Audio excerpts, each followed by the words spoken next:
Welcome back, class. When we last met, we discussed the beginning of the Civil War and the attack on Fort Sumter.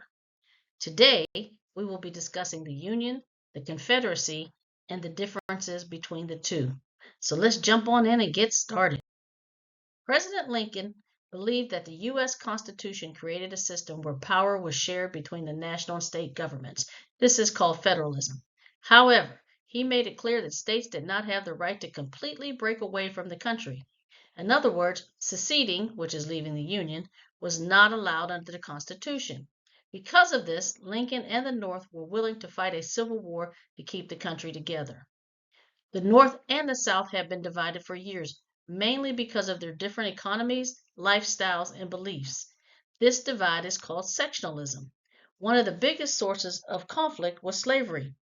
The North was becoming more industrialized, meaning it relied on factories and business, while the South's economy depended on farming, especially large plantations that used enslaved people for labor.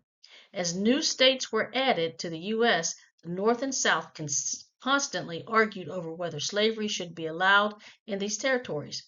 The South claimed that states had the right to decide for themselves, which is known as states' rights, while the North believed the federal government should have the power to make those decisions. When Abraham Lincoln was elected president in 1860, Southern states feared that he would try to end slavery, even though he originally only wanted to stop it from spreading. Because of this, 11 Southern states decided to secede and form their own country, called the Confederate States of America. The North, led by Lincoln, refused to accept this, and the Civil War began. A confederacy is a group of states or nations that join together for a common purpose.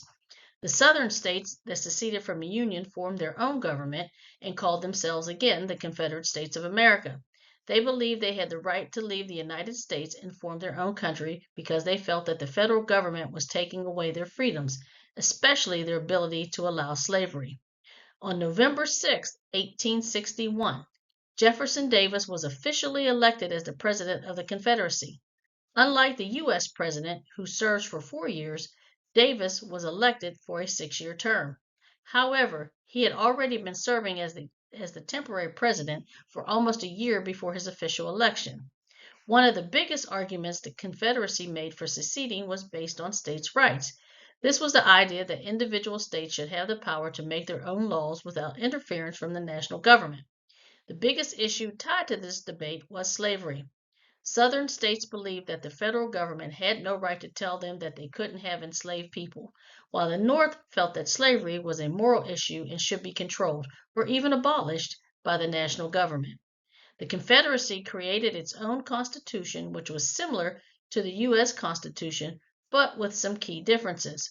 One major difference was that the Confederate Constitution specifically protected slavery and stated that no laws could be made to limit or end it. When the Civil War began in 1861, both sides were absolutely sure they were fighting for the right cause. Southerners believed they had every right to leave the United States and govern themselves. They even had their own name for the war. They called it the War for Southern Independence. Now, there's some that also called it the War of Northern Aggression. But take your pick, which one you like. To them, breaking away from the Union meant that they could continue their way of life, which included the institution of slavery. Since their economy depended heavily on farming, particularly cash crops like cotton and tobacco, enslaved labor was a big part of their system. On the other hand, Northerners saw it as their duty to keep the country together. For them, the main goal at the start of the war was not to end slavery, but to preserve the Union. In fact, some Northerners were okay with slavery, and this was influenced by racism in some cases. Over time, however, many in the North began to see slavery as a major issue that needed to be abolished. At the start of the war, there were still 8 slave states in the Union. These states had to decide whether to stay with the North or join the South. Their decision was critical because they made up more than half of the South's population and produced a large portion of the food crops. Additionally, many of the South's factories were located in these states, which meant they played a key role in supplying goods and weapons. 4 border states, Virginia, North Carolina, Tennessee, and Arkansas, quickly chose to join the Confederacy. However, 4 others, Kentucky, Missouri, Maryland, and Delaware remained with the Union, though not without some conflict. Many people in these states had strong ties to the South and supported the Confederacy. Maryland was especially important because it surrounded Washington, D.C., the Union capital. If Maryland had joined the Confederacy, the capital would have been completely surrounded by enemy territory. Tensions were high, and in April 1861, a pro Confederate mob attacked Union troops in Baltimore. In response, President Lincoln declared martial law, meaning the military took control instead of the elected government. Many pro Confederate supporters were arrested to prevent Maryland from joining the South. Kentucky and Missouri were also deeply divided. Kentucky started the war as a neutral state, but after a Confederate invasion, it sided with the Union.